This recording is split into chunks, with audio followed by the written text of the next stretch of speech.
তিলোত্তমার বিচার ও দোষীদের গ্রেপ্তার করে দৃষ্টান্তমূলক শাস্তির দাবিতে প্রতিদিন যখন আপামর রাজ্যবাসী সোচ্চার হচ্ছেন, তারই মধ্যেই পিতৃপক্ষের অবসান হয়ে দেবীপক্ষের সূচনা হলো মহালয়াতে। দেবীপক্ষের সূচনার ঠিক 4 দিনের মাথায় আবারও ঘটল নারকীয় বর্বরচিত পাশবিক আর এক ঘটনা।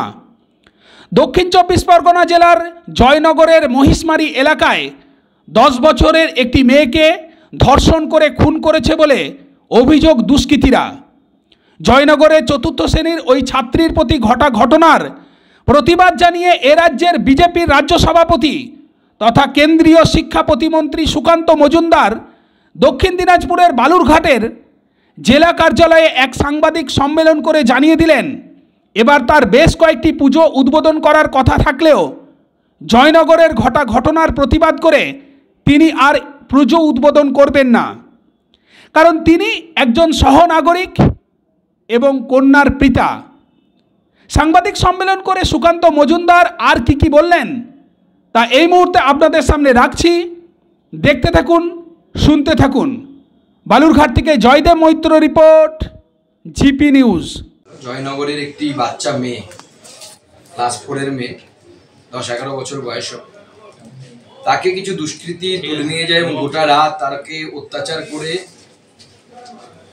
তাকে রেপ করে, তাকে মার্ডার করে ফেলা হয়। আজ সকালে তার পরিবার এবং গ্রামবাসীরা যখন সেই দেহ পায়, তারা প্রতিবাদে ফেটে পড়ে। তার কারণ গতকাল মেয়েকে যখন পাওয়া যাচ্ছিল না, তখন পরিবারের লোকজন পুলিশের কাছে গিয়ে এই এফআইআর নেবার কথা বলে, কিন্তু পুলিশ কোনো কমপ্লেন বা এফআইআর নিতে রাজি হয়নি। আপনারা জানেন যে বাংলায় এবং গোটা দেশে দেবীপক্ষ চলছে। এই দেবীপক্ষ স্বস্তির নয়। এক, অভয়ার বিচার এখনো হয়নি, তার বিচারের দাবিতে মন ভারাক্রান্ত। অত্যাচারের যাবতীয় তথ্য প্রমাণ নষ্ট করার জন্য যেভাবে দুর্বৃত্তদেরকে বাঁচানোর চেষ্টা হয়েছে, সেজন্য মানুষের মধ্যে আক্রোশ আছে, মানুষ রুষ্ট এই সরকারের উপরে, মমতা বন্দ্যোপাধ্যায়ের উপরে। এবার দেবীপক্ষের মধ্যে যেভাবে জয়নগরের বিজয়াকে নির্যাতন করে, তাকে ধর্ষণ করে মারা হয়েছে, একজন নাগরিক হিসেবে, মেয়ের বাবা হিসেবে আমি ঠিক করেছি যে আমার বহু জায়গায় বারোয়ারি পুজোতে পুজো উদ্বোধন করার যাওয়ার কথা ছিল। আমি মণ্ডপে যাব, কিন্তু কোথাও পুজো উদ্বোধনে যাব না। আমি এইভাবে প্রতিবাদ জানাবো এবং যে মণ্ডপে যাব সেখানে মায়ের কাছে গিয়ে প্রার্থনা করব যে সরকার আমাদের মেয়েদেরকে, আমাদেরকে মায়েদেরকে অত্যাচারের হাত থেকে রক্ষা করতে পারছে না, সেই সরকারকে যেন মা শাস্তি দেয় এবং সেই সরকারকে উৎখাত করার ব্যবস্থা করে।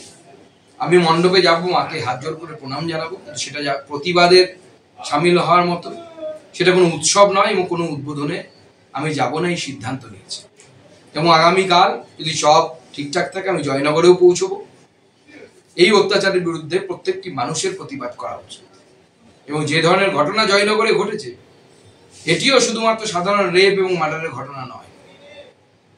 এই ঘটনা অত্যন্ত চিন্তার ঘটনা, অত্যন্ত মন খারাপ করে দেওয়ার ঘটনা। এবং আমার মনে হয় যে এই ঘটনা বন্ধ হওয়া উচিত এবং এই সরকার সম্পূর্ণরূপে ব্যর্থ। এই রাজ্যের ব্যর্থতম মুখ্যমন্ত্রী এবং নারী সুরক্ষার ক্ষেত্রে ব্যর্থতম মুখ্যমন্ত্রী হচ্ছে মমতা বন্দ্যোপাধ্যায়। তার নাম মমতা বন্দ্যোপাধ্যায়। এবং এই মুখ্যমন্ত্রী উচিত ইমিডিয়েটলি তার পদ থেকে সরে যাওয়া। যে মুখ্যমন্ত্রী আমাদের বাচ্চা মেয়েদের সুরক্ষা দিতে পারে না, আমাদের ঘরের মেয়েদের সুরক্ষা দিতে পারে না, সেই মুখ্যমন্ত্রীর মহিলা হিসেবে তার পদে বসে থাকার কোনো অধিকার নেই। আর এরপরেও যদি আমরা চুপ করে থাকি, আমরা যদি প্রতিবাদ না জানাই, তাহলে আমার মনে হয় এটা নিজের অন্তরাত্মার সাথে, নিজের বিবেকের সাথে আমার মনে হয় জাস্টিস করা হবে না, ন্যায় করা হবে। সেটা আমি নিজের বিবেকের তাড়নায় ঠিক করেছি। আমি এবার কোথাও পূজা উদ্বোধন করতে যাব না। পুজোতে যাব, মাকে প্রণাম করব, বাঙালির সর্বশ্রেষ্ঠ উৎসব, কিন্তু আমরা উৎসব হিসেবে পালন করব।